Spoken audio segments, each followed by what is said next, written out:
Welcome for the last day of the Geneva Health Forum. I'm Sarah Chiarello and I'm going to be hosting this morning's sessions. Many crucial issues have been discussed over the last 2 days, and today's theme is no exception, towards the elimination of malaria. And to kick off today, I'm delighted to welcome our co-chairs, Noella Kizoka, team leader of a malaria project in Tanzania led by the Swiss Tropical Public Health Institute. Welcome. Please come here. We can give a round of applause for them. And Antoine Flahault, president of the Geneva Health Forum and professor of public health and epidemiology at the University of Geneva.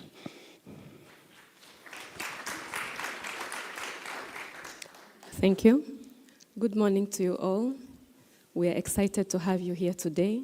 As she said, today is a Malaria Day, and we would want to learn more on what exactly is going on malaria currently.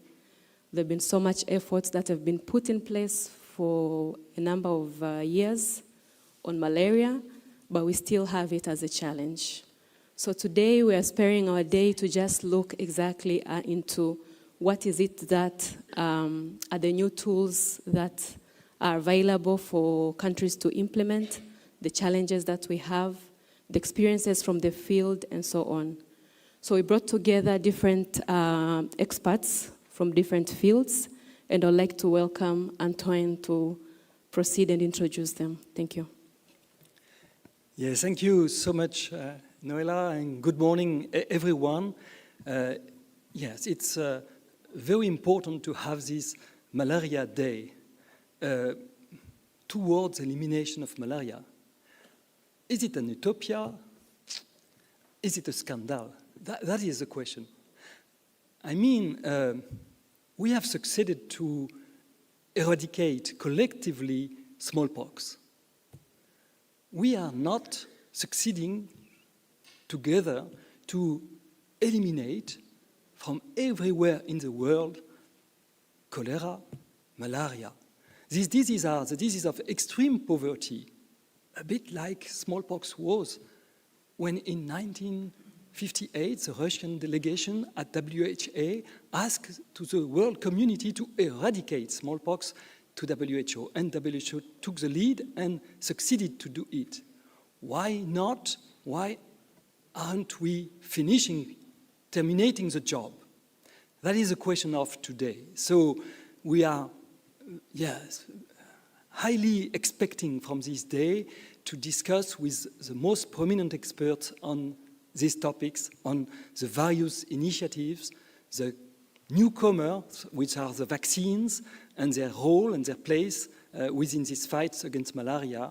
And so we will need your input and your participation as we had in the 2 previous days towards eliminations of malaria. So thank you for being here from the early beginning, and we hope that you will be here up to the end. At the end, we will have this closing ceremony, which will wrap up the all 3 days we have known for the Geneva Health Forum. Thank you for your attention.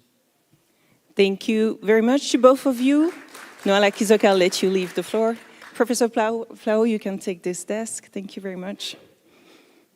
So today's program includes 3 panel discussions and presentations from the field, featuring insights from France, India, and the Netherlands, to name a few. Don't miss, as Professor Flahault said, our closing ceremony this evening at 6 p.m.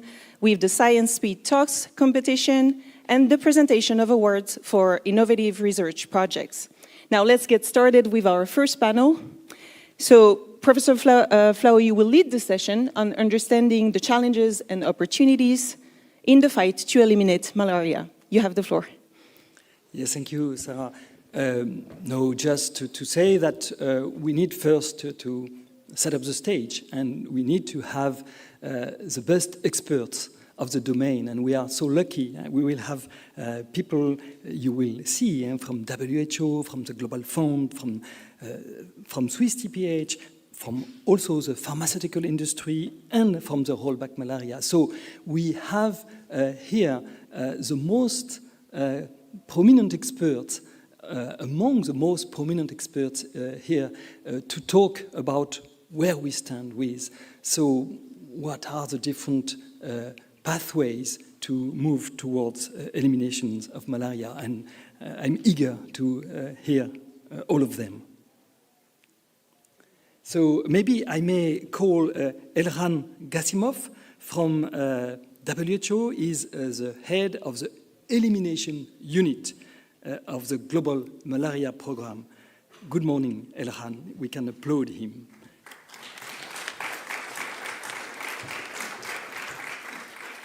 Good morning. The second speaker I would like to ask to come to stage is Scott Filler. Scott Filler is the head of malaria at the Global Fund.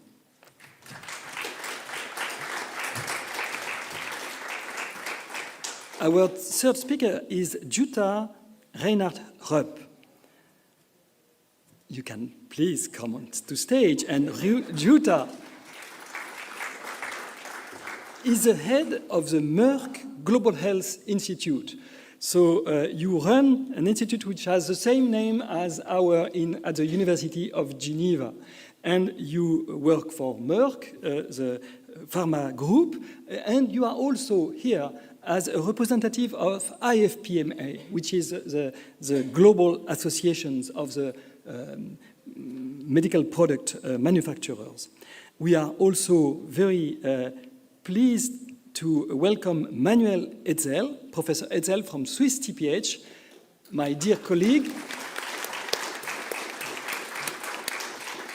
You are an infectious disease epidemiologist, and also you are here as the president of the Swiss Malaria Group. So we will have some clues about what Switzerland is doing against malaria today. And our last and not the least, Yassine Djibo from Senegal. You are the Speak Up of Africa and from the Rollback Malaria Program here. Thank you for being here. So in the same order I called you, I would like to ask you what is now your point? Where do we stand up? Please, Elran. Thank you. Thank you very much. First of all, it's a great pleasure to be here, and thank you very much for inviting and giving this opportunity.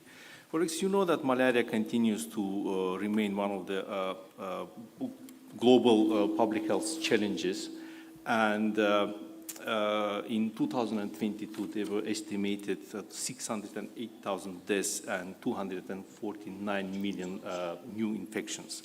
But despite the challenges which malaria programs and malaria endemic countries are facing, over the time, elimination also gained some momentum.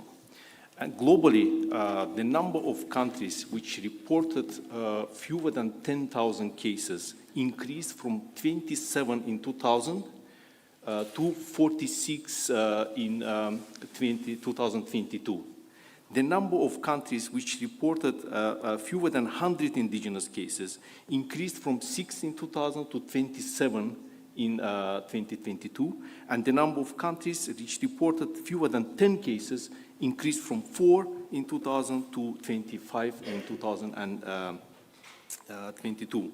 Since 2007, when WHO reinitiated the certification process after 18 years, 17 countries have been certified by WHO as malaria-free, and the last 4 countries which were certified, which were certified are Azerbaijan, Belize, Tajikistan, and Cabo Verde, and this happened in 2023 and 2024, so in the last 2 years. And Cabo Verde, which was certified in January of this year, joined the group of 42 countries which are malaria-free certified.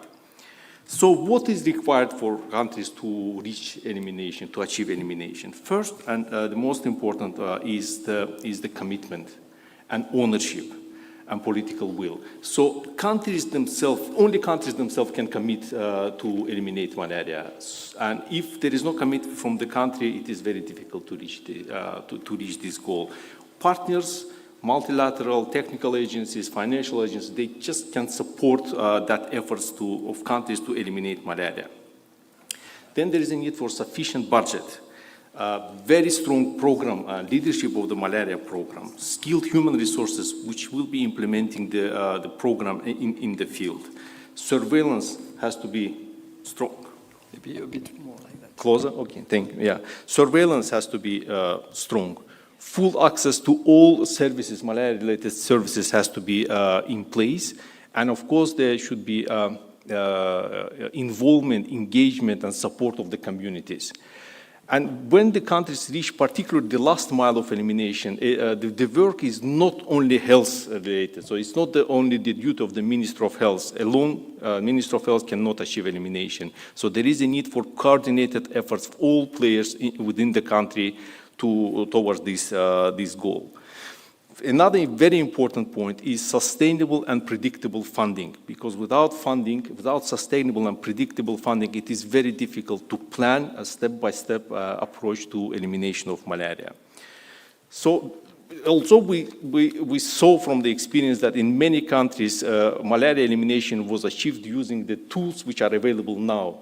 There are places, though, where with using the current available tools, elimination is not possible. So there should be a constant investment in the development of new tools, such as new medicines or new combination of medicines, diagnostic tests, new vaccines, and some other tools to move and help countries to move towards elimination.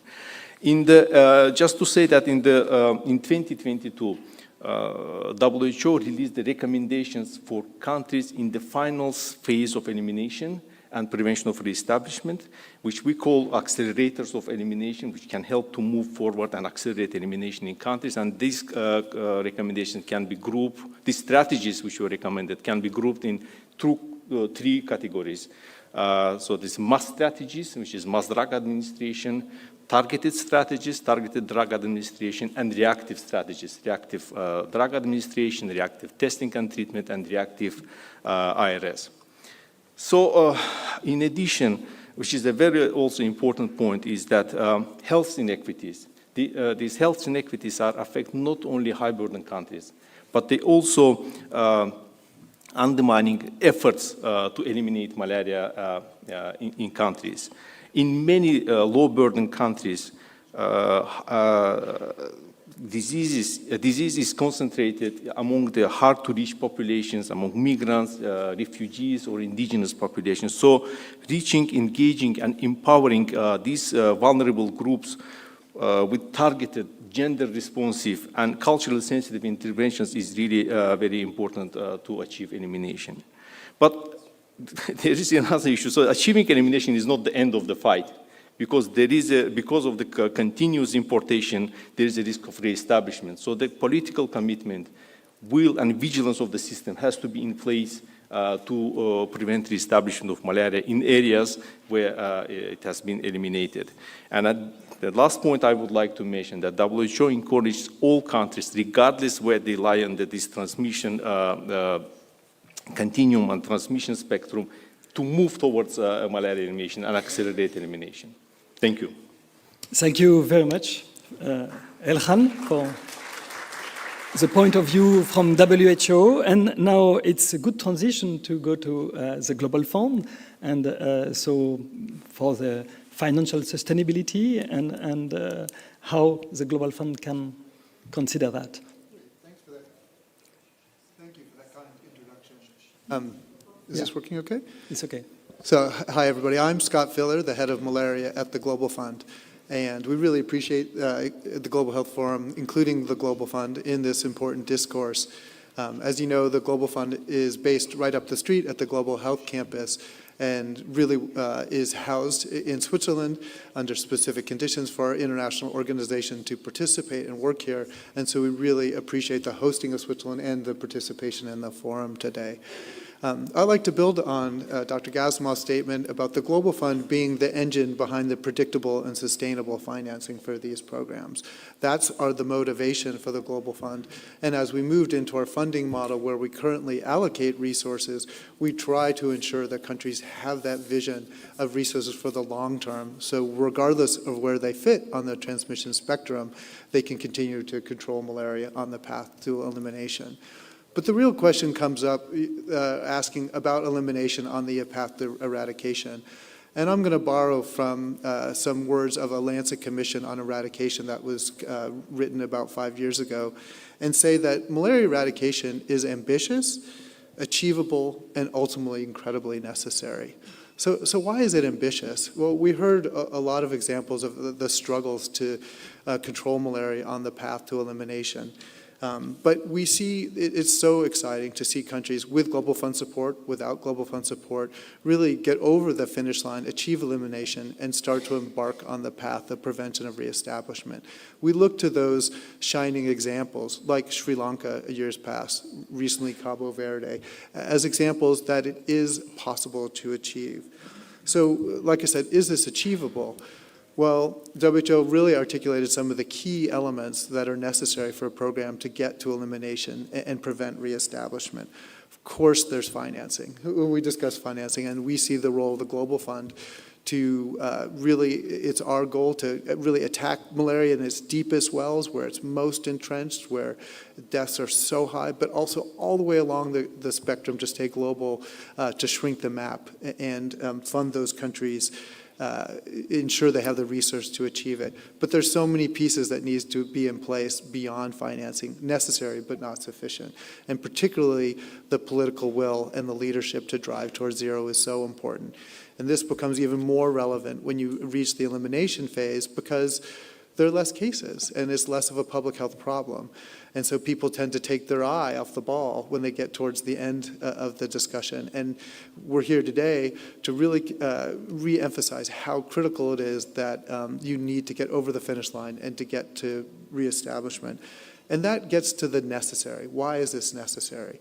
As you decrease the malaria burden, well, it becomes less of a public health threat in certain communities. So one thing that's very clear is that if you don't focus and get to elimination, malaria comes back and often can come back with a vengeance. So it's a very important lesson for us that the malaria system doesn't react well to taking the foot off the gas and can come back with a vengeance. So the control and the path to elimination is such a laudable goal for the communities that we try to help serve for themselves. But it also helps the wider community, because as we go elimination by elimination, country by country, this is fantastic. But it leaves behind prevention of reestablishment programs, which are expensive, which are complicated, and actually take the art of malariology to get right. And so the beauty of achieving elimination everywhere would be the path to eradication. And if we achieve eradication, then we could also stop financing prevention of reestablishments in total. And so, and if we don't achieve that and we leave areas in control, well, certainly areas of accumulation, they still have to do prevention of reestablishment. And the other big statement is, well, which areas would you leave in control? Why is it okay for some areas to have malaria and others not? And that vision of global solidarity about how important malaria is to communities, like I said, it fuels the discussion about how it's a laudable goal locally, but incredibly important for everyone to get to elimination so we can have that lofty goal of eradication in the future. Thank you. Thank you, Scott. Yes, for these inspiring thoughts. And we cannot consider global health without having around the table those who are producing the medicines and the drugs. So it's very important to have the point of view from the pharmaceutical industry, who are playing a leading role, particularly on the field, and that is the case of Merck and of IFPMA. So please, Jutta. Yeah, thank you. Thanks a lot for this invitation to be part of the panel and to contribute. Yes, I'm with Merck, and we are a member of IFPMA. So today, I'm representing the private sector. And what is it that we can contribute to the elimination or eradication agenda of malaria? Allow me, because that is always the opportunity, to say a few words about my company. Merck is not MSD, so there are two companies with the same name. We are the German Merck. We have more than 350 years of history. It's family owned. And there is quite a vision, you can imagine, with the 14th generation handling this company, there's quite a vision on sustainability and having a future for the next generations. So we have three sectors: healthcare, life science and electronics, and interestingly, all these three sectors are contributing to what I'm doing in global health.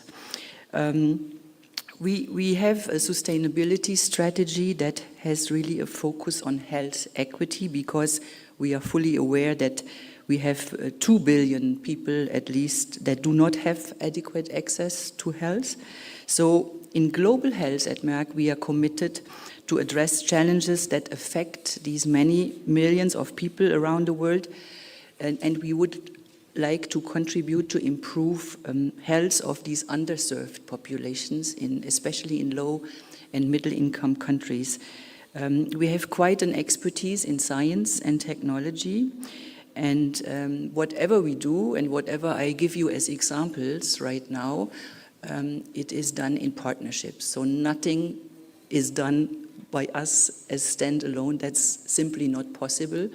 Vice versa, I would say, pharmaceutical industry is also essential to be part in these partnerships.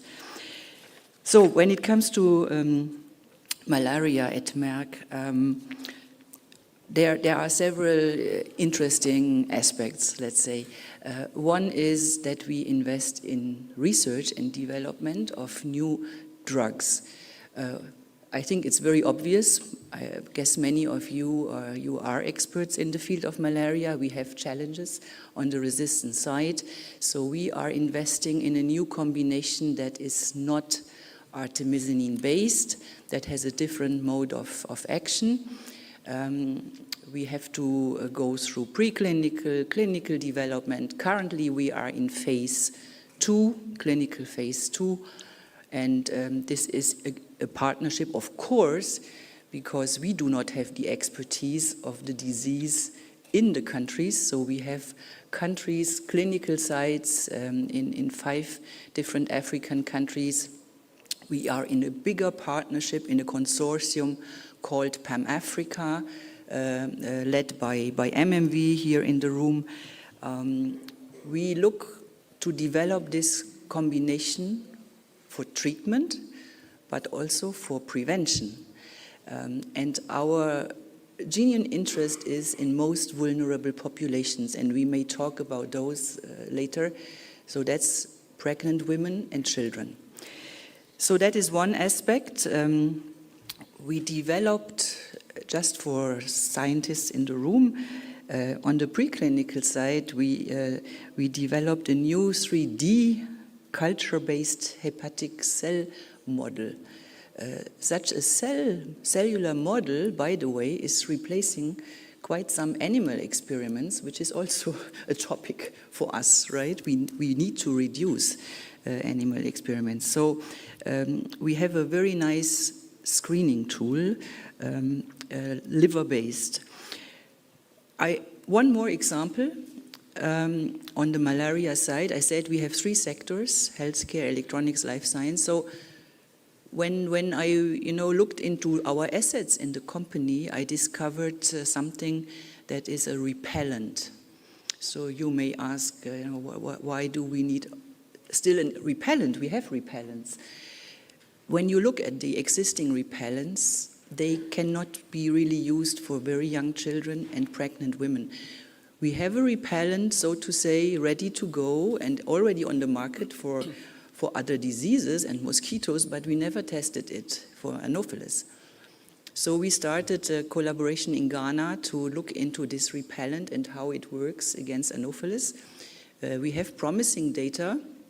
The Ghanaian expert committee from the Ministry of Health 4 weeks ago looked into the data and said, we need this in our toolbox, because we need to protect these young children and pregnant women, because we have a change of mosquito behavior. This is not only during night that the mosquitoes are biting. We have more and more shift to daytime. So that for us is very exciting, because it's an existing product. And I think that's also something I would love to discuss. We have tools, and we have to look into how to make best use of existing tools and apply them for our elimination agenda. I have many more examples, but I think I stop here and leave the floor for the next speaker. Thank you, Jutta, for your thoughts and your commitment. And now, Manuel Etzel, Yes, what is the point of view of the Swiss Malaria Group? Yeah, thank you very much, and thank you for allowing me to stand here with my two hats on. The one hat as a researcher, the other hat as president of the Swiss Malaria Group, which, by the way, is the association of Swiss-based organizations working on malaria. And if you sit in the room and you think, well, actually, we are one of these organizations, but we're not part of the Swiss Malaria Group, then please come and talk to me after this session. The colleagues to the right, I think, with the exception of WHO, because of their status, and to the left are all members. So, you know, you could also be. Let me just start on a positive note. I think it's really important to acknowledge that with all the issues that we're facing, we're in a time in which we have more tools available to fight malaria than we've ever had. We are investing more finances than we have ever invested in the past. And the tools that we do have, they're actually saving lives every single day. So I think we often look at the negative side, but I think it's also really important that as we speak, it's not only that children are unfortunately still dying, but many are not dying because we're implementing the tools that we have. So I think this is really the positive thing. But then, of course, there's always the other side of the coin. And we have heard about a number of issues and a number of challenges. And what often comes up are the biological threats, insecticide resistance, drug resistance, that we absolutely need to tackle, the climate change, also political instability in countries where, you know, you can look at Sudan, where you had a program and suddenly it's completely gone. But I'd like to point out something else, and that's coming back to the issue of funding. Not just do we need sufficient and sustainable finances, but it's also a question where the finances come from. Are these all donor monies, or how about domestic financing? Because truth is that you really have a say on what to do with the money that you generate yourself. That's your own money. And then you can decide what to, or best decide what to invest your money in. And I think there's a critical consideration how much we focus funding commodities versus how much we focus funding systems long term. And I'd like to then touch on 3 points, and apologies to those of you who've been in this session before and heard the Honorable Minister of Health of Cabo Verde speak. And when I heard her, I almost thought like it will look like I copied some of her speech. I did not. But I'd really like to mention 3 things. One is partnerships, true partnerships, and the leadership of these partnerships. The second is health systems, and the third is evidence. And if we start with partnerships, as the Swiss Malaria Group, we are one example of a partnership bringing together a range of different partners from different sectors. So pharmaceutical industry, NGOs, government, research institutions, academia, etc., to first of all jointly convince, for example, the Swiss government that continued investment into the fight against malaria is very important, but also to exchange amongst ourselves lessons learned and the way to move forward. And one part of the exchange we had last year was a discussion around how do we live partnerships, and who has the say in partnerships, and what about leadership in partnerships.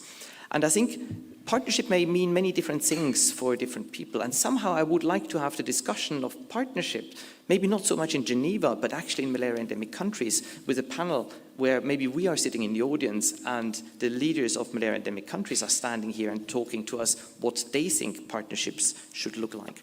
But one important sort of change we've already seen, for example, is in the context of the RBM partnership, the technical working groups.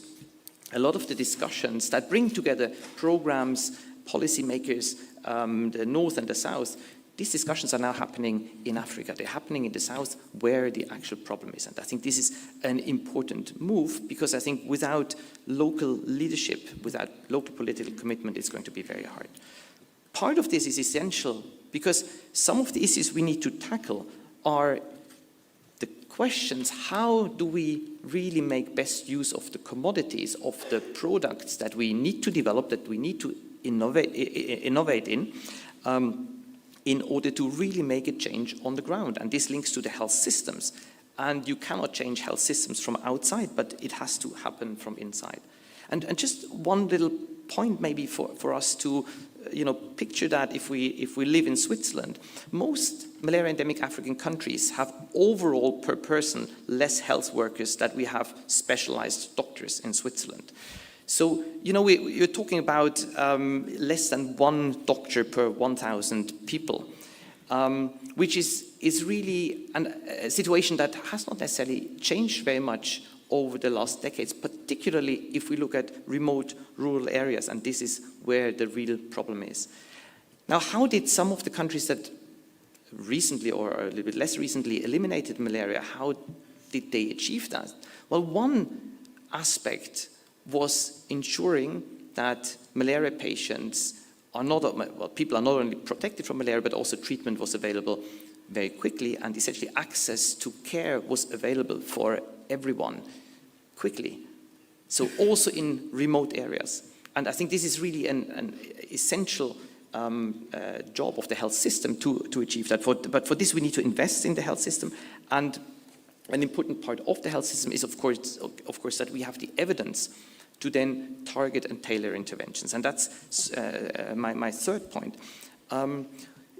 We do have a lot of data, we do have a lot of evidence, and in the previous sessions I think it was said that we have to walk while chewing the gum, which I don't chew so much gum, but I think we need to act while at the same time we also generate more evidence. And the evidence is absolutely crucial to understand where we have to allocate interventions, which interventions work. And I think we should move away a little bit from focusing too much only on the efficacy of interventions, but really focus on what is the effectiveness of interventions in different health systems contexts. Because the difference between the efficacy in the trial and the effectiveness in the real world is often very large. I mean, you can exemplify it by artemisinin-based combination therapy. It is almost 100% effective, but still people die from malaria. So obviously we're not getting the drugs to all those people that need it. And to maybe just wrap up on this, I think when we talk about data and all the evidence that we need, we often also focus very much on what is the short-term impact of the intervention that we implement. But I think looking at the impact is very important, but sometimes looking at the short-term impact has the wrong incentive of promoting quick win solutions versus investment into sustainability, investment into health systems. Training doctors, you cannot do it within 3 years. Building up a working health system, it's a job of 10, 20, 30 or more years. So we cannot expect that all the money that we invest, we see an impact right away tomorrow. Thank you, Manuel, for these words.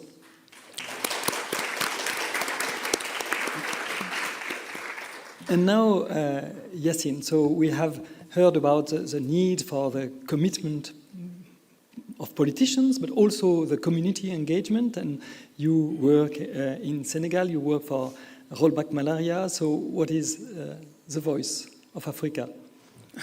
That's a big mandate that I have there. Good morning.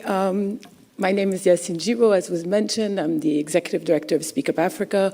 For those of you that do not know Speak Up Africa, we are an advocacy organization headquartered in Senegal, and we work across the African continent to catalyze leadership, enable policy change, and increase awareness around key critical issues. You mentioned the Rollback Malaria Partnership, or RVM Partnership to End Malaria. And in that respect, it's a global partnership that brings together many of you. And Manuel, I think you set the stage very well for the RBM partnership, which brings together all of the constituencies working in malaria across the globe. So really very much donors, countries, civil society, pharmaceutical industry, and really everyone working in the malaria community. So I invite all of you who are not already part of the RBM partnership to join us. As was also mentioned, there's working groups that work across key thematic areas and partner committees. And I saw one of our partner committee co-chairs, Hannah Billick, who's here with us, who leads the country support and regional mechanisms that really bring together program managers that WHO mentioned being critical to all of the work that we do. So the global partnership is key. But specifically to what we do at Speak Up Africa, one of the key elements for us is really to ensure that we are catalyzing that leadership and that political commitment. And one of the ways in which we have been able to see that very clearly happen is through a campaign that we implemented called Zero Malaria Starts With Me. This was a grassroots campaign that started in Senegal in 2014.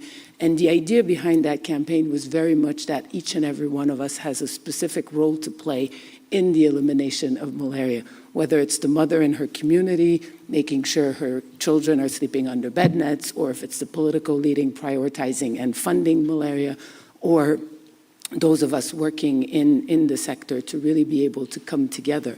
And in 2018, this campaign was endorsed by the African Union heads of states, and today it's in more than 27 countries across the African continent. And today we know that more than 90% of the malaria burden is in Africa, so we need to ensure that the leadership and that the ownership starts there. And I've heard many times throughout these past few weeks, I should say, since I'm in week 2 of my stay in Geneva, that, you know, it all starts and ends with the communities. And I really think we need to really think about how that translates, you know, from what we're doing at all levels back to the community. So it's very important to ensure that we're ensuring that these financing get to the communities that need it most, that we're thinking about innovative mechanisms that we can put in place to do that. And finally, that at country level, we do have those mechanisms to work better together. And just to speak to that point around, you know, these forums happening in Africa, there recently was a Yaoundé ministerial meeting that brought together ministers from high-burden countries as well as global partners. So they were all standing on the same stage in Yaoundé, where they reasserted their commitment to the malaria fight and really coming together in a coordinated action and also being accountable to each other. We also had the MIM conference, so I think more and more a lot of these conversations are also happening on the continent and across the world, and we should continue to make sure that that happens. So I just wanted to share those initial thoughts in terms of how we can all, you know, come together at all levels. And we often say we need communities to have a space at the decision-making tables, as we call them, but also on these global stages. I think it's always important to ensure that we have those perspectives as well from the countries. And next time also youth groups, that is also a critical group that we work with, and we're seeing more and more leadership from the youth, which are going to be critical in ensuring we attain our malaria elimination objectives. Thank you. Thank you very much. Thank you very much, Yassine. Thank you, all of you. Also, you keep your time with a self-control, which was quite amazing. And so I will take a batch of questions from the audience just after. But before, I would like to come back, maybe Scott or Elhan, to maybe a more technical point, because all of you mentioned a lot of effort and a lot of success in the past decades, but you were warning and mentioning the risk of the re-establishment. So how this risk can be financially sustainable? Maybe, Scott, can you comment on that, and how this risk of re-establishment has been seen as a threat for those countries which did not take care about it? Sure. When we look, first of all, the prevention of reestablishment is good to note, as we talked about elimination on the path to eradication, is a very long-term discussion. So one thing from an institutional lens, the Global Fund lens, is very important for us is that we don't punish success. So as a country that is eligible for Global Fund financing, approaches elimination, the way in order to kind of graduate from Global Fund resources would be to achieve WHO certification of elimination, and then the Global Fund is positioned to give an additional transition grant for an allocation period, so that hopefully set a country on a very sound footing as a head to prevention of reestablishment. But as we talk about that paradigm shift, Many programs go through very intensified efforts to achieve elimination, and this may be intensified vector control efforts, using drugs in targeted drug administration ways. But ultimately what we heard from Manuel, which is so important, that at the end of the day, it's going to be access to basic primary health services, which includes early diagnosis and treatment for malaria. That enables the prevention of reestablishment. That process of being vigilant for malaria, looking out for malaria in all the places in a country where it could emerge, takes a lot of dedication to make sure that you're still thinking malaria. Acute febrile illness will look like other things. It will look like dengue. It will look like other disease states. But in the back of everyone's mind, they have to be thinking, oh, could this still be malaria? And this is the real conundrum. So in the periphery, the diagnosis of malaria and the differential diagnosis and thinking about it has to be integrated within basic primary health services, as integrated as one could imagine. But at the central level, it's really important that countries maintain the technical prowess to think malaria, to have entomologists, to have a core set of people dedicated to the preventive reestablishment. I think many people don't know, I mean, my job before I came to the Global Fund, I used to work for the Center for Disease Control in the US government and was on the prevention of reestablishment team in the US government for 10 years. We had 2,000 to 3,000 imported cases of malaria every year. But through an intensified way of finding cases, doing early diagnosis and treatment, investigating every case, ensuring that one case doesn't become 10, doesn't become 100, really prevents that reestablishment from happening. So like I said, from the Global Fund lens for countries that we support in this phase, we really want to make sure to have a very long tail so that that support can continue and so the program gets on their feet. But as we discussed, since malaria gets to zero and prevention reestablishment is a long-term game, ultimately these programs have to be financed domestically. And the Global Fund will take a step back from those programs and hope that they continue indefinitely in their efforts prevention of reestablishment. It's a difficult time for those dynamics between countries and the Global Fund, and a precarious time for the countries themselves because it's not easy. But ultimately, prevention reestablishment has to be well integrated within basic primary health services and ultimately must be domestic finance because that's the only real tenable, sustainable long-term solution. Yes, thank you, Scott.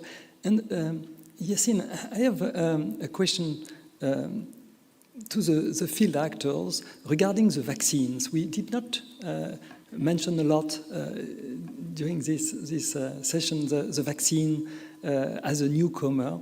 Is there any expectation or even demand for vaccines, for these new vaccines in Africa? What would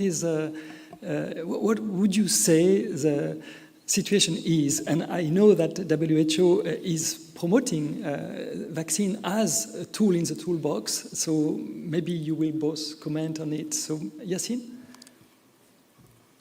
So I think in terms of the vaccines today, there definitely is a very high demand from countries.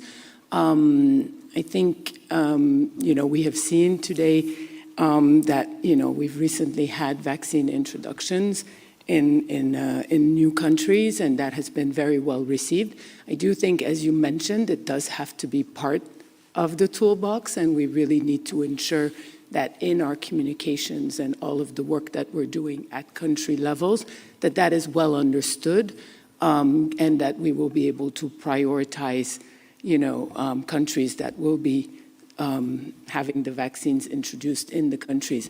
I do want to mention, though, that, because of what we went through with the COVID-19 pandemic, there is also an importance to ensure that we are sharing the correct messages with the communities, especially because during the COVID-19 pandemic, there was a lot of fake news, there was a lot of mistrust within the communities, and for malaria vaccines, we don't quite see it in that same way, but there are still a lot of communities that are not well aware, and one of the initiatives that we work on is to work with leading scientists as well and experts to really be able to ensure that we have the appropriate messaging being shared within the countries, not only with the communities, but also with the civil society partners, as well as the media partners, to really ensure that, as these vaccines are being introduced into the routine systems, that people understand,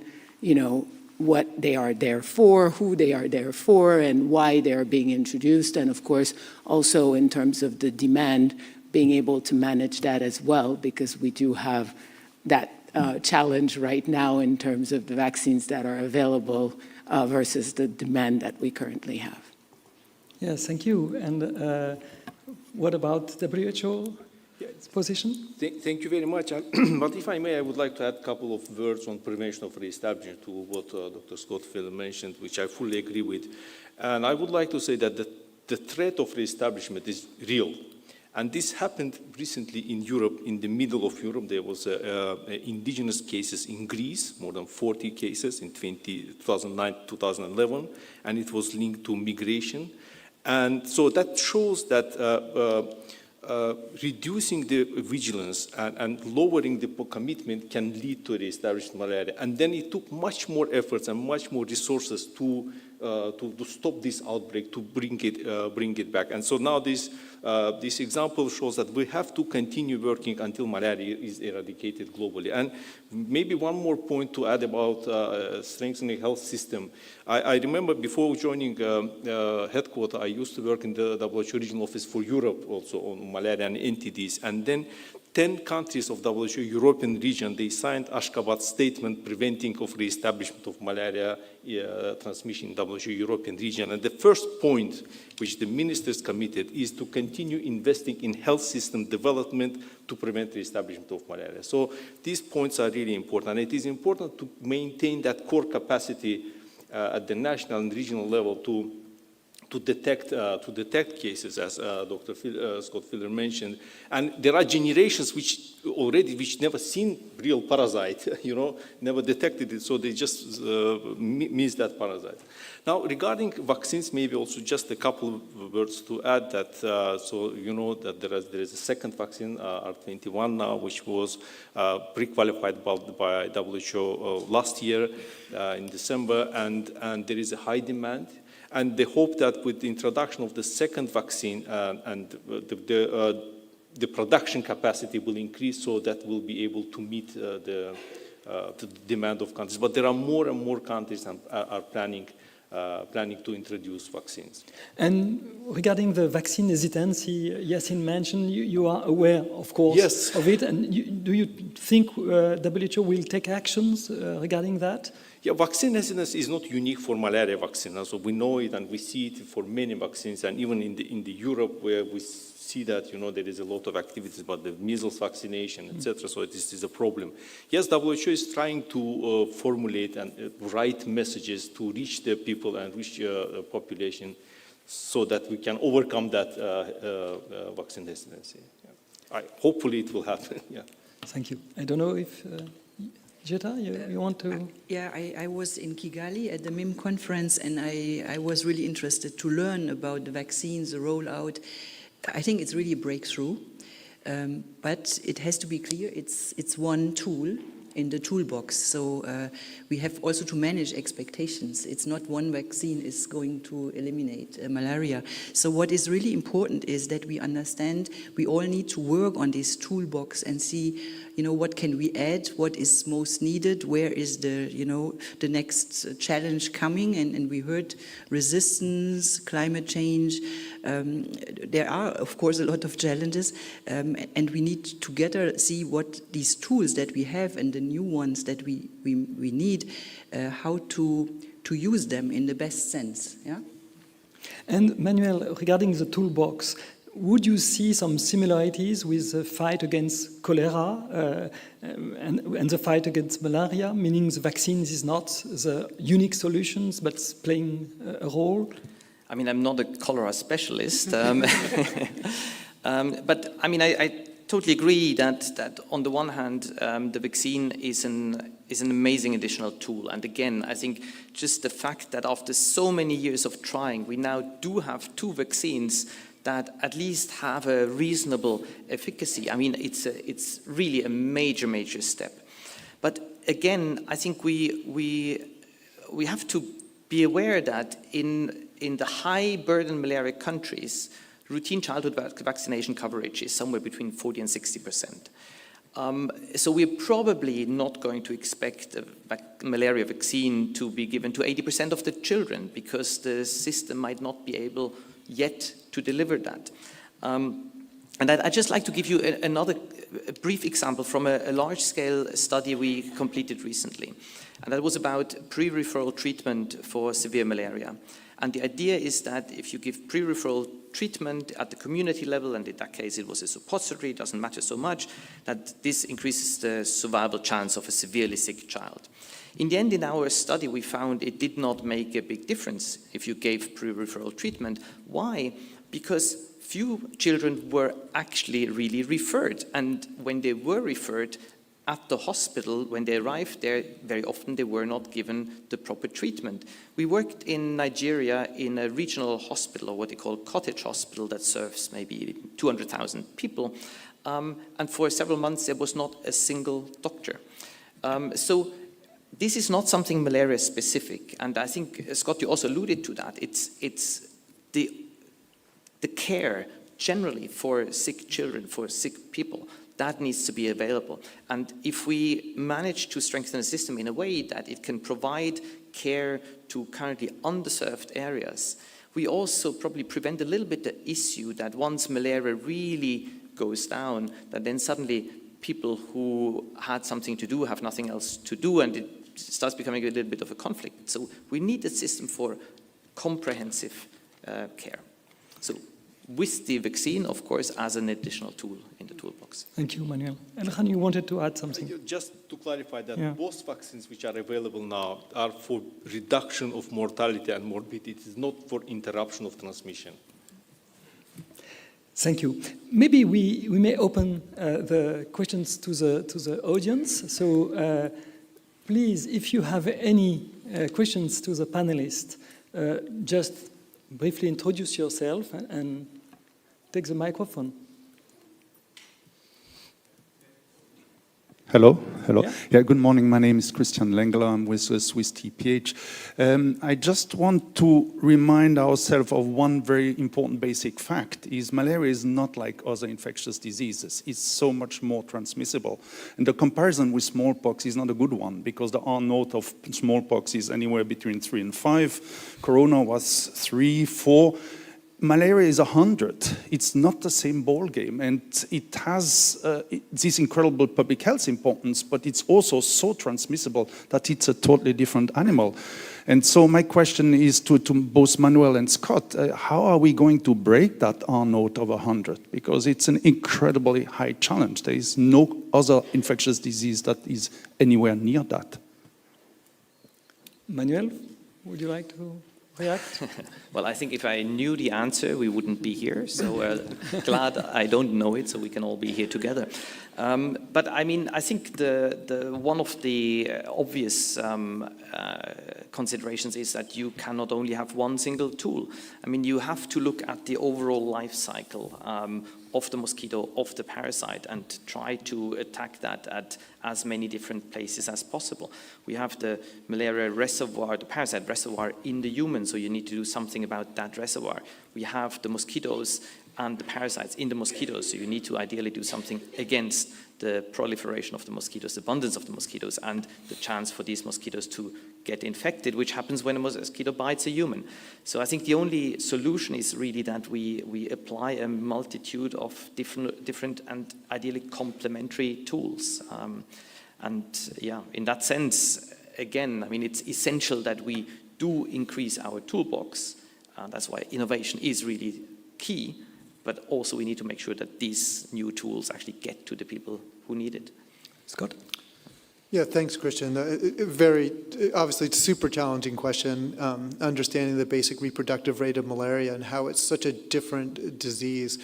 And really that principle it really comes to fore when we take our foot off the gas or we stop malaria control efforts. You see the rebound of malaria so intensely because of this basic reproductive rate and the ability for malaria to expand so rapidly. I think, agreeing with Manuel, I think for me, the key thing is that each malaria tool in itself isn't going to do it, but it's the concatenation of those tools when you stack them up when we start to see real impact. But ultimately, I think it's also ensuring that we use the evidence base, we try to have the most impact we have the current tools, but to not lose track of the community voices, as Yassine was bringing forward. The best laid plans, the best tools, if they come top down, often don't stick, and they don't have that sense of community ownership. So we need to both think very carefully about the evidence-based, the hard science, but then understanding how that translates into community activism, empowerment, and oversight so that these tools can get in the hands and have the impact that we so desire. If you just do the former, I think you can really not get as far as you want to get. So we really need to think along that full spectrum in order to be successful. Thank you. Manuel, you... May I just add one additional point? I think it's very important to always remember malaria is not a tropical disease. It's a disease of poverty. There was malaria in Switzerland. In Sweden. In Sweden, right? So if we really want to get rid of malaria and many other health problems, we need to raise living standards of people. It is economic development, it is education, and the entire package. So again, really multi-sectorial and not only health. Thank you for reminding that. Other questions? Yes, please. Wait for the microphone. Thank you for inspiring sharing. I'm one of the I'm a tropical medicine students from Taiwan, and as I know, there are many new strategies such as Wolbachia to test to use for more sustainable biocontrol. And my question is, if we want to try a new strategy, how to balance and convince the government or stakeholder for allocating the budget for testing these new strategies, but also maintain the regular prevention affairs at the same time? Thank you. Thank you. Is it a question for you, Scott? Sure. I mean, so the relative prioritization of interventions, especially as new ones come to bear, is quite a challenge for countries to face. And so with the Global Fund and certainly the external donors like the US government and other funds try to give countries the ability to make those decisions themselves. And so when a new tool does come to bear, we have to balance the relative impact of the suite of tools that they currently could afford and potentially bringing in a new tool. This is proving to be quite challenging in terms of incremental cost effectiveness and trying to figure out exactly how to maximize impact. It's something we're collectively working across the partnership as programs really start to move away from a one-size-fits-all approach to a more tailored one. So we're trying to build up the capacity locally to try to help make those decisions. But these are the difficult trade-offs that programs will face, especially like the vaccine coming on board, as a new suite of tools comes on board. Since none is a silver bullet, which we've learned, vaccine's not a silver bullet, bed-nets are not a silver bullet, but when you put them all together, you can really see impact. So I think it's an exciting time as we bring more tools to bear. You mentioned Wolbachia, there's spatial repellents, there's a lot coming down the pipeline. And so I think collectively, we're really going to have to think, how do we apply the science and how do we put it in a way that's translatable so that programs can adopt them and make those decisions and ultimately own a successful program. But it's a challenging question. Yes, thank you. I would like to rebound on what you said, Scott, but maybe the other may rebound to when you mentioned in your initial talk that Capo Verde and Sri Lanka, in spite of their poverty, in spite in Sri Lanka also of the civil troubles, succeeded to eliminate malaria. So what were the determinant of the success in these both cases? And maybe, Yassine, about Capo Verde, you have also some clues. You may want to start. I think, when you want to reach elimination, obviously political will and country ownership is key. And certainly, I think in the case of Cabo Verde, we were able to see that political commitment, that country ownership. And also they've been able to overcome challenges because the route to elimination was not necessarily an easy one. I do think their geographic location has definitely been an enabler in the journey towards elimination. And that is something, you know, we in Senegal, for example, you know, we really have areas where we're very close to elimination and others that are much more challenging. And, you know, we are trying to see what strategies we can tailor to which part of the countries to ensure that while, you know, in the northern part of Senegal, we are, you know, reaching elimination targets, in the southern part of Senegal, where we're more in control, you know, we have very specific targeted interventions. But I do think, I mean, it's difficult, right, to reach elimination and certainly to stay and keep that progress. And so I think for each country, it's going to be a different set of challenges that they will need to address. But for Cabo Verde, certainly we were delighted to hear that we have been able to do so. And I think that was also something that was mentioned earlier on that was particularly important, is that elimination is possible. And for us, you know, who are always telling people that we want to get towards elimination, the fact that we were able to have in Africa a country that has eliminated and being able to learn from that country. So perhaps that's also something else that we have been doing in the region, has been through the RBM mechanisms, sharing experiences with the program managers, with the technical and financial partners, to really see what have been those enabling factors and being able to share it. And so that's something that we as a community have also been working towards. And Scott, it's not restricted to islands only, the success? I mean, I don't think that's the only success. I think ultimately, from what I've seen in the space, is that, you know, it really is for falciparum malaria early diagnosis and treatment, and for Vivax malaria radical cure. You have to have access to good basic primary health care so that, like you said, an imported case doesn't become a nidus of one case becoming 10, becoming 100.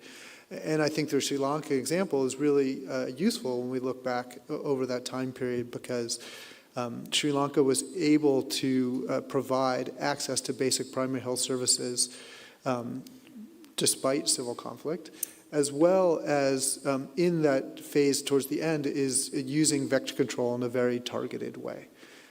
So as you move from a general control program to an elimination program, one of the ways to save money and to focus resources is to target vector control very specifically.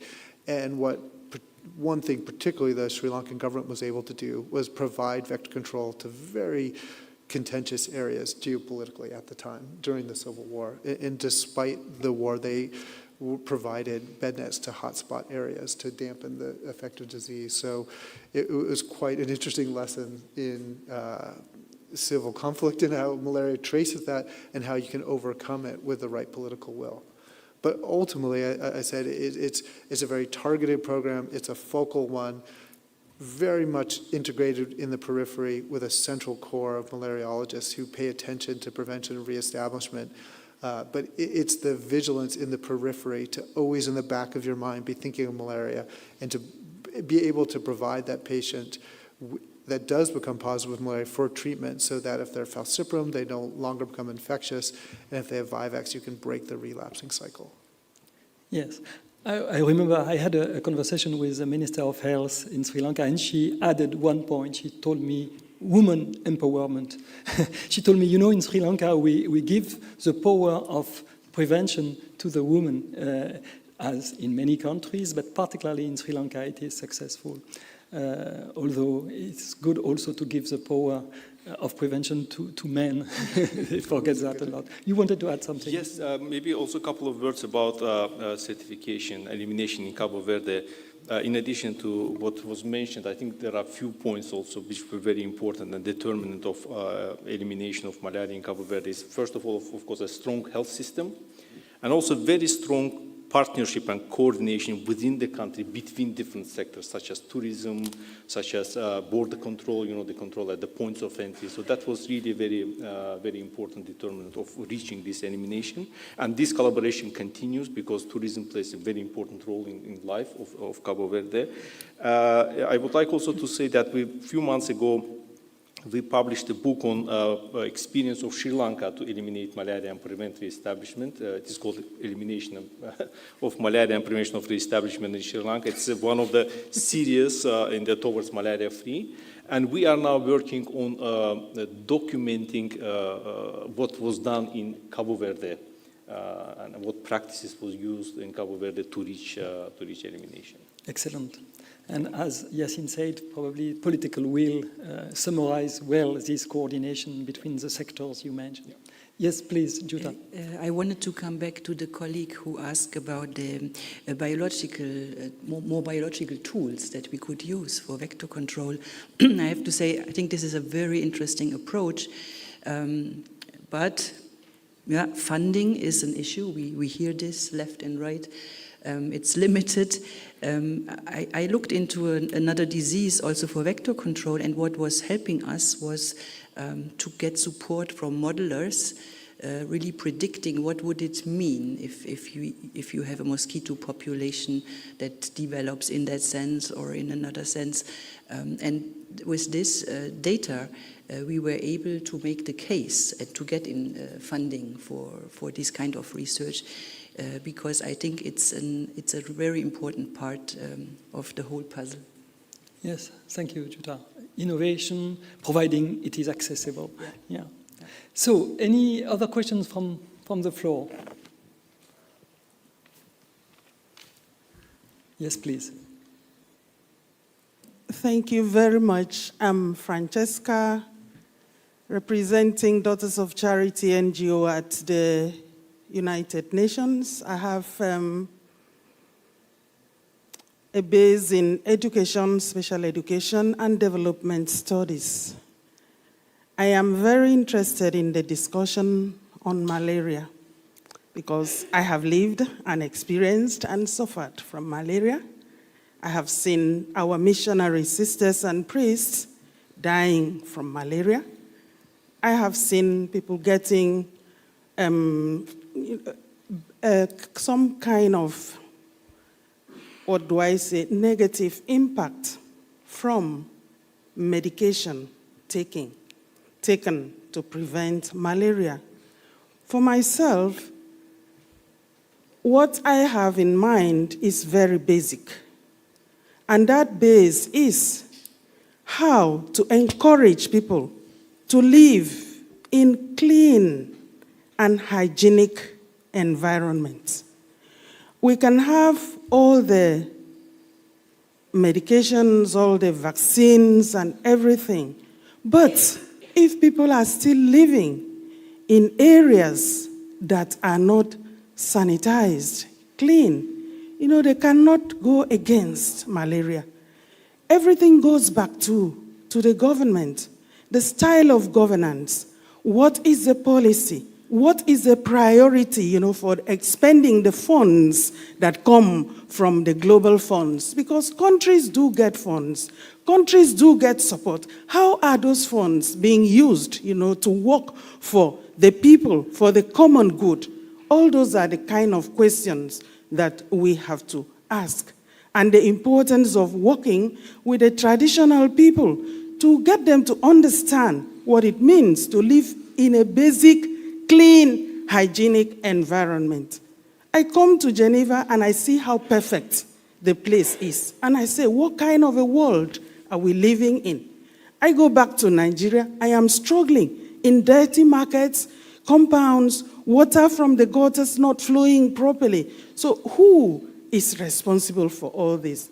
So the method of education from children to high level, give them the value of what it means to live in a clean and healthy environment. That's my comment. It's not a question. Thank you. Thank you, Francesca. And you are clearly making a bridge with the first day of this Geneva Health Forum, which was on environmental health, and mentioning the role of our environment in prevention and in disease. You have another question? Yes, there are some questions. You need a microphone.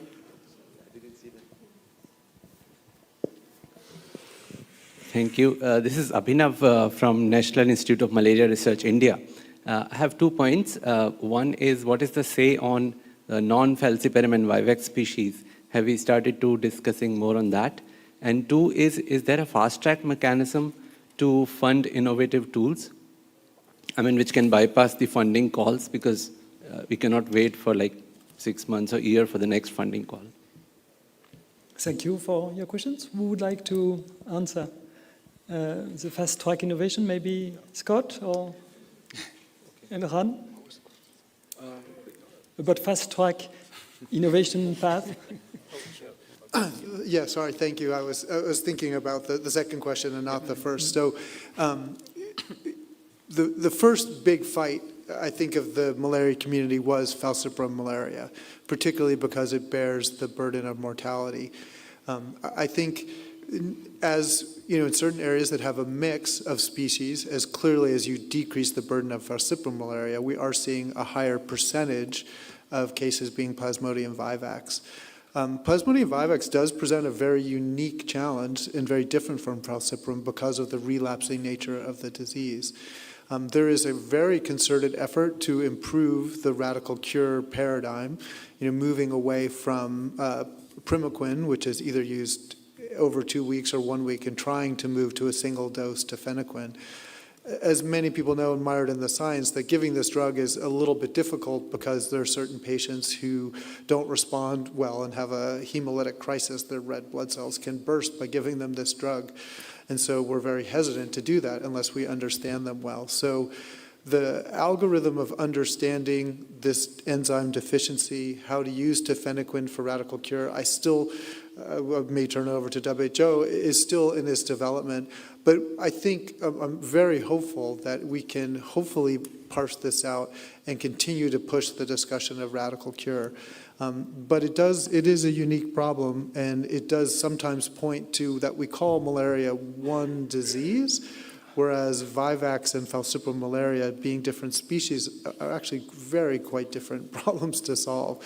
And so they tend to get lumped together, but they have the unique challenges, and particularly this relapsing form, and the fact that vivax patients tend to be infectious earlier in their course, which is very different from falciparum. So they do present unique challenges. I think the world is acknowledging and stepping up that malaria is not just falciparum.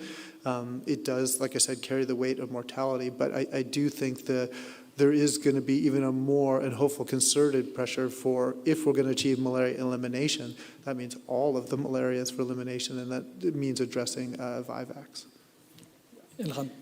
Thank you very much. I fully agree with Dr. Fiedler, but would like to add that one of the parasites which is a concern now for us is, in addition to falciparum and vivax, is Plasmodium knowledii, zoonotic malaria. And the number of cases in humans is increasing in a number of countries in Southeast Asia and Western Pacific.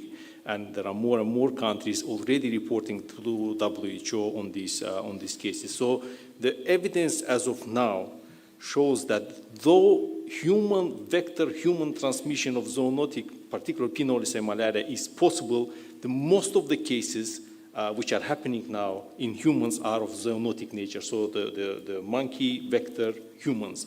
But if this transmission will move from human to human, that will be a huge issue, particularly because tackling malaria in monkeys, which is the reservoir of the zoonotic P. knowledii malaria, is very, very difficult. And it already causes some issues with certifying malaria elimination in countries which eliminated 4 human species, so-called human species, but continue reporting thousands of zoonotic malaria, P. knowledii malaria cases. So we are also trying to move in that direction. because some resources are needed to do more work. As of now, there is one recommendation on treatment, which is simple ACTs, so at least there is no problem with that. But there are many other issues we have to work. So that is one of the concerns we have with falciparum non-vivax malaria. So Jutta, Yes. repellents for chimpanzees? Absolutely, absolutely. But regarding Vivax, I would like to add there is a very active network called PAVON, the Pan-African Network for Ovale and Vivax, where quite some countries are now joining this network to gather data, to look at the epidemiology. And the second point I would like to raise is that on the research side, and including our own combination that is currently in phase 2, we also test it for Vivax, and it's active. And I know there are more compounds now. It's no longer a forgotten, parasite, I would say. Anyway. I just wanted to maybe not contradict, but maybe qualify a little bit in the way that I totally acknowledge the complexities of Vivax. But I work quite a lot in Papua New Guinea, where there's really both or all 4 species.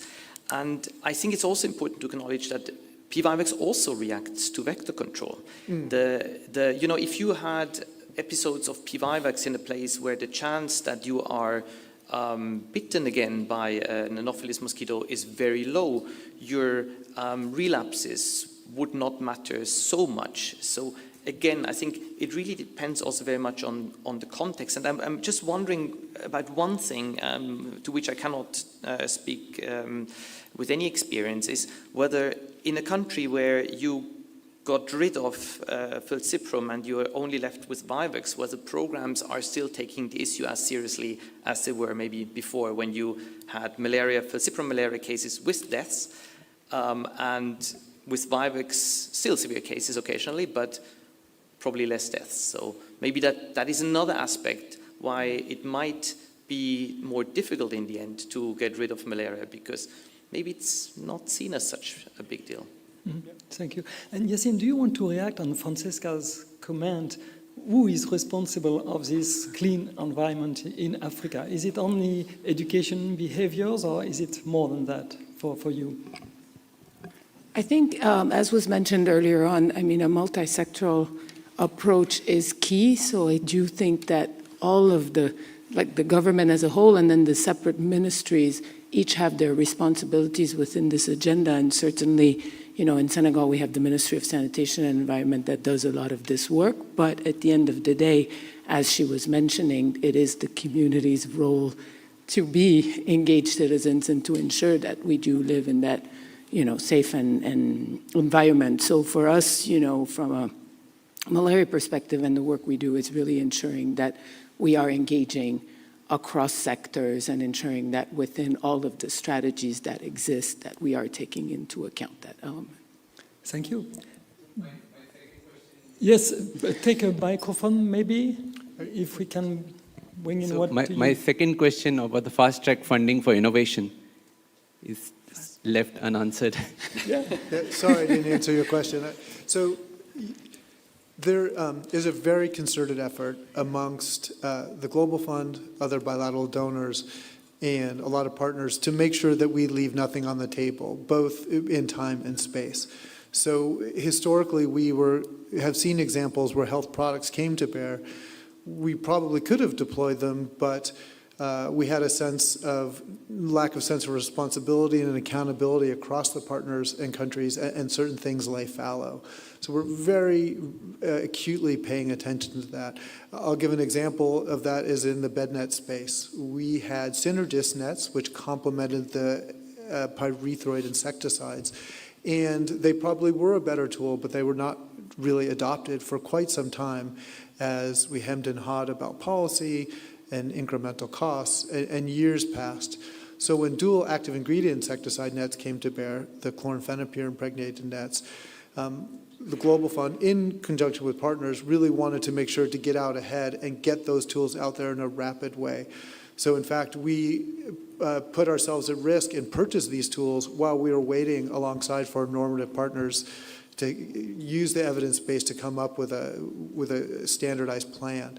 So I would say that there really is an acknowledgement that tools come to bear. We're very careful of trying to avoid this valley of death where a tool is available, there's a big gap, and then it starts to be scaled up, a very low volume, high price commodity product and trying to get it to a very high volume, low price product. So there's systems in place through our own institution that we can try to approve products even before normative partners, and particularly work very closely with WHO, the pre-qualification program, to try to make sure that it's as speedy as possible so that we leave nothing on the table. Thank you. A final round of questions? It should work, don't worry. Hello? It works? No. Okay, yeah, super. Hi, thank you so much for your interesting insights. My name is Daniela Maggiacari-Bernard. I work at the Swiss Tropical and Public Health Institute as a health economist. I think you've kind of touched upon this, but I would love to hear more about how we can ensure financial access to malaria treatment for patients. You mentioned that the Global Fund has the aim of being a financial vehicle to eradicate malaria, but have we not seen that the free delivery of pharmaceuticals and other consumables is not enough, and that people are still suffering because they can't afford the whole cycle of treatment, and that we need a more systemic approach? Thanks. Yes, thank you for your question. So I think we would like to have answers first, maybe from the pharmaceutical industry. Yeah, that is now my position. For me, I think we have to do really an effort that the burden is the lowest on the patient side, so that patients in principle would not need to pay for treatment. So that leaves us with what do we do in between. I know that pharmaceutical companies have their programs on donating medications. We do this as well. I see really a value in emergency situations for donations. I don't see this for having it for 20, 30 more years. There, in my opinion, we need different mechanisms. In malaria, we have different mechanisms. And I think the sustainable financing that we are all talking about, in malaria, HIV, TB, there's a lead. I wanted to add something to the whole financing, because yesterday I listened to a session from Policy Cures on the impact that an investment has in health. So in principle, very simple, if we invest $1, there could be up to $400 of gains at the end. That is a message for the countries and for the donors, and it's a very general, let's say, equation at the moment. We need to look into countries. What does it mean if you invest so and so much? What do you gain at the end? And then we all need to talk to the Minister of Finance, that there is an understanding that, you know, it's not a cost for the whole system. So yes, I think sustainable financing is a topic.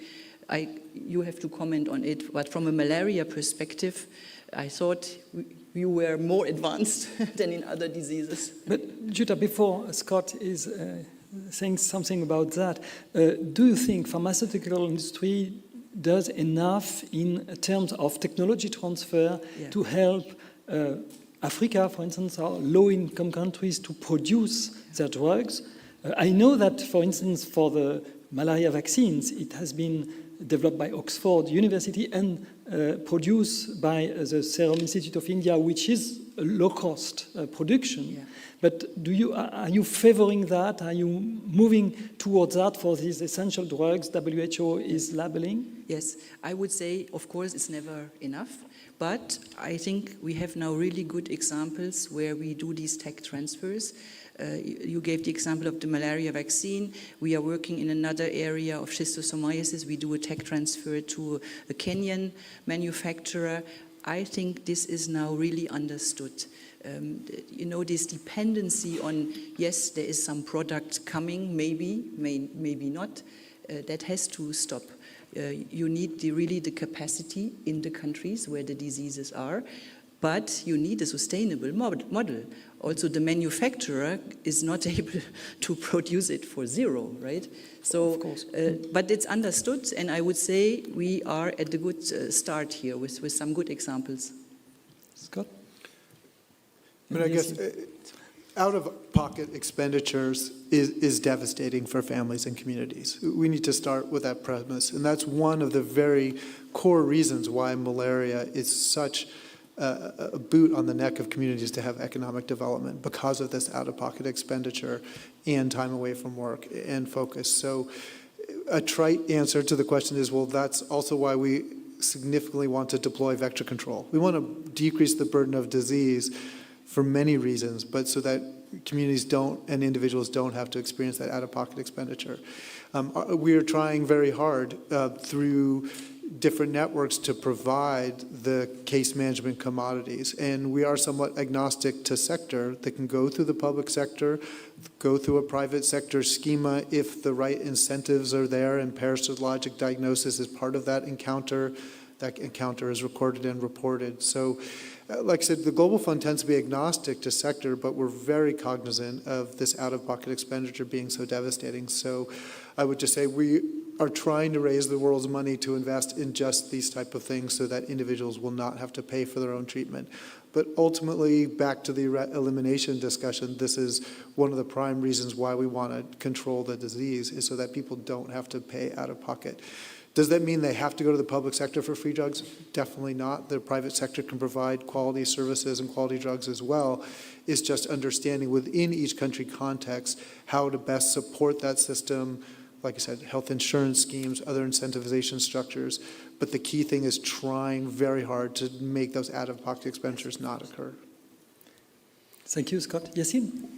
I just wanted to add earlier on to the point that was made around, having that enabling environment. And I think with the African Medicine Agency, there is a unique opportunity for African countries to also take the leadership in the domestic fabrication of medications and productions of vaccines and medication. So I think for us, at least from an Africa perspective, it's very important that we continue to have that leadership again, and ultimately, as Scott was saying, with the ultimate objective, obviously, of ensuring that the communities do not have to use those medications, but at least being able to have that first step, I think, is an important one as we continue on this route. Thank you. Thank you, Yassine. Elhan?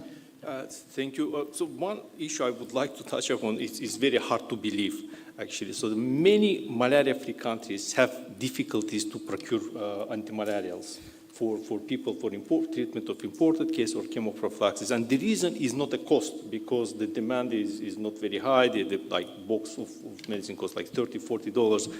But the problem is registration of the medicines. Because the market is very small and the need for the annual need, 3, 4, 10 treatment doses, pharmaceuticals companies are not interested to invest, even if it is not cost a lot, but invest time to register the medicine in the country. So the countries cannot procure it. So we are trying to help these countries, trying to find a mechanism, how to procure, how to deliver that medicine to the country, so that the treatment is available for those few cases which are happening, because we can't leave no one behind. So that's another problem which countries are facing in terms of medicines. Thank you. Thank you. Since it is an introductory panel, I will not give the floor for a final conclusion, because it is an introduction of the day. But I would like to leave the floor to the audience for the last questions. Do you have any final question for us? Yes, please. Maybe two questions. Thank you. One in the front, one in the back. Thank you. My name is Basi Akawa. I'm a parliamentarian from Nigerian Parliament. Thank you for giving us insight into how you can control and eliminate malaria. Yeah, I've listened to the different tools and toolboxes as to how we can prevent and eliminate malaria. My worry is, no matter what we try to do in terms of prevention, there's still that issues of treatment. And the bulk of the people that cannot really afford this are the poor, very, very poor resource person, very poor resource farmers, the poorest of the poor. So in considering the different tools in treatment of malaria, are we also looking at, getting those people enrolled into some sort of health insurance schemes, sort of for that? Because at present that I'm working on a few, within my constituency where I actually represent, because I discovered that to even get or to even attend the universal basic coverage for all, that the bulk of the people that are actually outside that box are the very poor. They are the very, very poor that are outside that box. So in looking at that, so we felt that we need to look at that sections of the people more. So are we looking at one of the tools that has to do with the enrollment of such persons into some health insurance scheme? Thank you. Thank you very much. Would you like to, someone wants to take? I mean, I'll start by saying that different countries, of course, finance their health sector in very different ways. The goal and the idea, as you're articulating, is to try to ensure a basic package of primary health services for the poorest of the poor.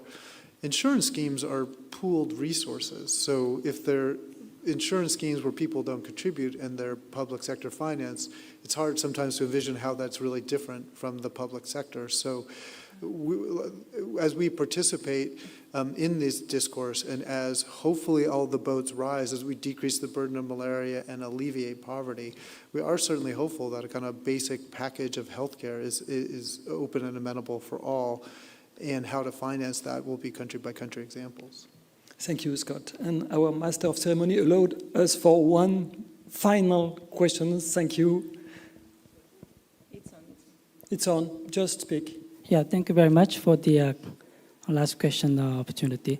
I'm from a company manufacturing digital malaria microscopy, and recently our products are selling in several African countries. And recently, one of the national malaria program of one of those African countries very much interested in our product. And right now, they are validating our product with their own resources, with the kind of consideration of procurement using their own money. But actually, whenever we have discussion with the kind of national malaria program in African countries, although they are willing to spend their own money, but actually they have high demand of some matching fund from, for example, Global Fund or kind of other organizations. So I know to use Global Fund, we need some guideline and PQ status or something like that. But do you have certain programs or kind of pathways to help this kind of national malaria programs efforts to use innovative products with their own money? And regarding that, I have another question. So recently, WHO GMP included digital malaria program as part of your kind of deliverables for innovation tools or something like that. So PPC4, yeah. So do you have a kind of specific schedule for further that kind of agenda? So these are my questions. Thank you very much. Okay, so thank you for your questions. Who would like to answer? Elhan? Yeah, well, unfortunately, I don't have the answer to this question. I am not aware of this. Sorry. No.